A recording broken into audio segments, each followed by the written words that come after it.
Hey guys, welcome to AirX Center. My name's Matteo, this is my place. I'm gonna show you around.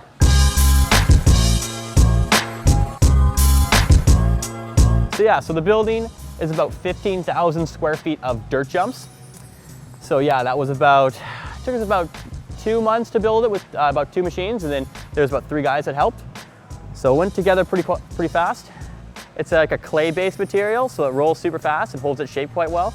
And yeah, you know, the stuff, it takes a beating, and luckily it holds up. So the challenges I've had so far, I kind of would separate them. There's the development and build, and then there's the business ownership.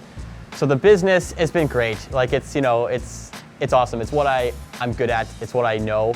It's just full on, no problem so far. Like I said, it's been great. No injuries, luckily.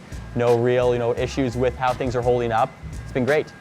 Switching over to the development side, man, that was a long battle. That was, there's a reason why it hasn't happened here. And yeah, so many hurdles, and young, having no idea how to develop a commercial building in the hardest real estate market in the northern hemisphere. Like it's been hard.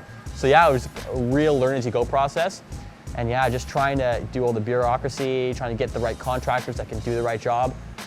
Trying to get people to understand what you're doing, what the end vision is, was super hard, because everybody, when you do it on paper, it looks way different than actually filling the space and what you're actually building, and nobody could wrap their heads around it, especially the pencil pushers and the bureaucrats.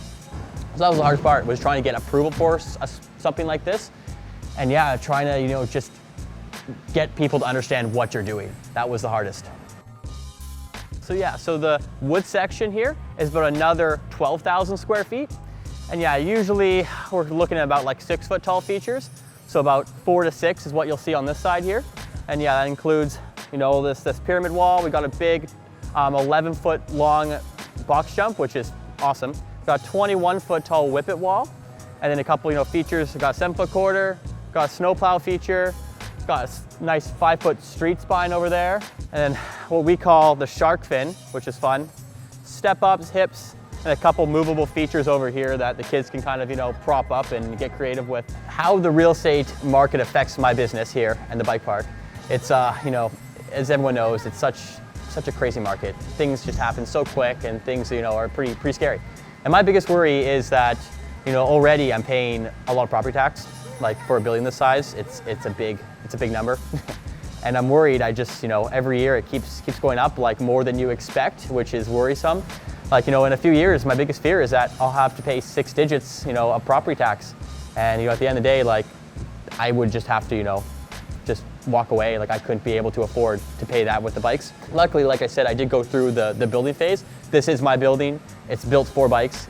It's, I don't have a landlord knocking every month asking for rent, which is nice. So it gives me a lot more flexibility, and I can adapt to the markets a little easier than other businesses where it's so straight cut. But at the end of the day, like, yeah, it's offer's an offer. Like, I want to be here as long as I can for everybody, but it's business and it's real estate and it's hard.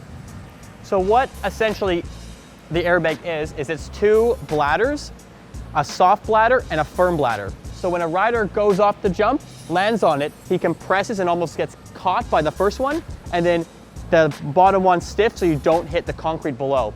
It's really nice too, because when you land, you can either ride off or roll off. So instead of digging yourself out of a messy foam pit, you kind of just roll off, head back up, and it's quite sessionable. You can hit again and again without being too tired. So it's 26 feet wide and 38 feet long. So it's a nice big pad to jump into. We have a 6 foot tall lip that you can just boost to the moon. And it's actually the same lip throughout the park. So you'll see it on the resi and the box jump. It's the same radius, which is fun. Keeping everything kind of similar and riding the same. Yeah, so what I'm standing on now is what we call the resi. So what that is, it's a thin layer of plastic over top foam. And what kind of happens with the resi is it's a slippier top surface and then foam underneath. So when you hit the jump, you'll land. If you're a bit sideways or, a bit off axis, when you slide out, you'll kind of slide down, on the foam, and it's quite safe. Instead of, catching and flipping over your bars or onto a shoulder. So yeah, it's a good place to learn your new tricks after you come from the airbag. And yeah, it's about the same 6 foot lip, about 8 feet long from lip to landing. And yeah, it's a lot of fun. What is next for the park? You know what? Like I said, there's there's a few things I'd like to change, keeping it fresh, you know, listening to people's opinions. So this summer we'll kind of sit back, you know, we have a big pencil board of every, you know, big piece of paper of everything that we think we will need to change, what people would want to change. So we'll attack that piece by piece. We'll kind of work on, you know, keeping things fresh again, fixing things, you know, yeah, what this place would look like in a year. Similar, a few tweaks here and there. Like, who knows, if people really want like some crazy open loop or like some, you know, big, you know, 10-foot deep bowl, like, yeah, we'll build it, you know. So I think, like I said, the riders really create the space, and what they want is what I, you know, can do. So what they would like is what I can, you know, try and build for them. So it's up to you guys.